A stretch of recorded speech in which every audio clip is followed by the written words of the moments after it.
Everyone, and welcome to the Digital Marketing Podcast. I'm your host, Callum Ogilvie, and today we'll be looking at Xbox Gamepass. This is an interesting topic because it was the first gaming subscription service, and it is universally agreed to be the best. So, what are we looking to cover today then? First of all, we're going to look at what is Gamepass, the objectives of Xbox's digital marketing campaign, and do this with reference to the marketing mix, look at how effective the campaign is, and address some criticisms and offer some potential recommendations. So first of all, we're going to look at what the product and price is in terms of the marketing mix. So, Xbox Gamepass is a subscription service allowing players access to over 300 games to play on their consoles or PC.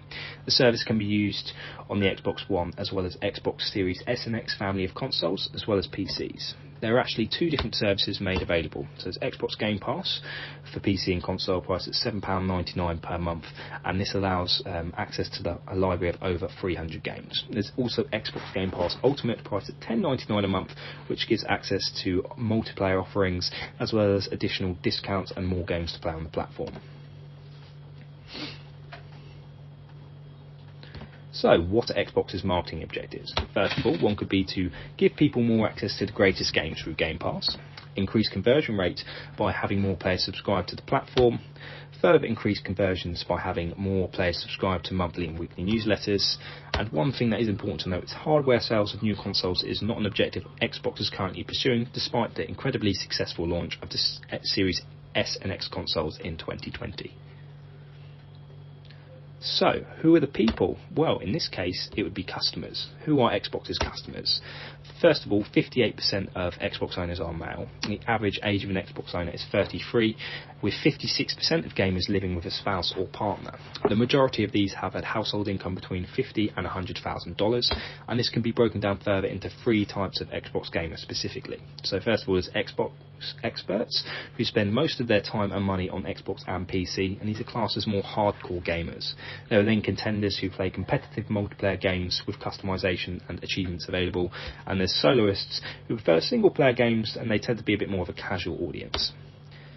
Now we're going to look at where Xbox is based. So where is Game Pass? In terms of place, Game Pass can be accessed, used and purchased on Xbox consoles, mobile devices, PCs and even Xbox's own applications.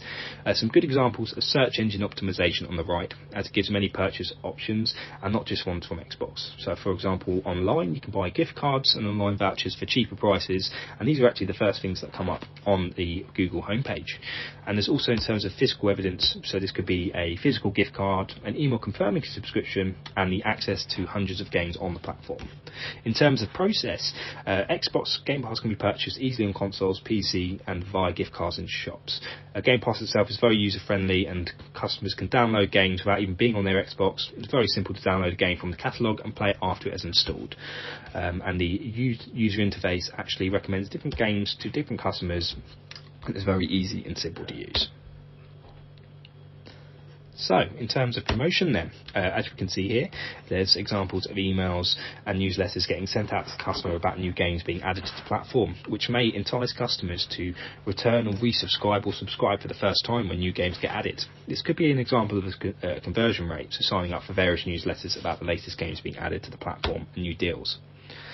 So in terms of Game Pass marketing on social media, so in terms of people and promotion, we can see here on the left, Xbox employees will be running the Twitter accounts, and on the middle there are actually gaming journalists promoting the service without even getting paid to do so.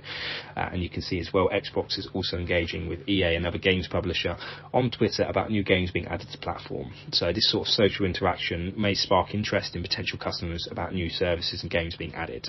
Most people will interact with Game Pass online primarily, as it's an online only service where the target customers are. Now we're going to look at Game Pass and sticky journeys. So we can apply the sticky journey model very well, as the model is ideal for recreational services where customers are seeking new adventures. Customers are involved in an involvement spiral with rapid entry. In this case, the process of subscribing for your first 3 months is often only $1 or £1. It's a very enticing offer, which can follow by more premium service options later. There's endless variations within this cycle, making the journey unpredictable and exciting with the addition of new games and features. Sticky journeys could actually end though due to wellbeing concerns, and in the case of Game Pass, this could take form of people spending way too much time playing.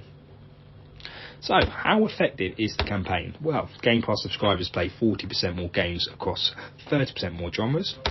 Game Pass subscribers are currently 25 million and growing, which is 38.9% higher than this time last year. As at least 12 million Xbox Series and X consoles sold despite significant supply issues, and Game Pass subscribers also spend 50% more overall on Xbox's services. There's also a lot of social conversation increasing, around 3 times when a game is released to the service, and Xbox is also continuing to acquire game developers and publishers to bring more games to the service. It's a sign they're taking business seriously. So lastly, we can finish up with some recommendations and criticisms. So, criticisms wise, the PC and console Game Pass libraries are not consistent with each other and have different product offerings. Not every game on the service is suited to all types of players. Good games get removed and added to the service often, and download times can take hours, and cloud streaming of games are only viable for those with a good internet connection. Game Pass is also sustainability and monopolisation fears have led to bad press coverage, and also as well, again, taking into note the potential wellbeing concerns. In terms of recommendations, Xbox can continue to add good games to the service more often and for a longer period, and engage the players by letting them have a say in what gets included. It could be done via newsletters and posts on blogs, and also as well potentially offering more customisable service offerings, and say for example more specific Game Pass services tied to a solo player could be a good idea. And it could also look to include more promotions and deals on the service. So that just about wraps up the podcast today. So thank you very much for watching, and let me know your thoughts and comments of Xbox Game Pass in the comment section below.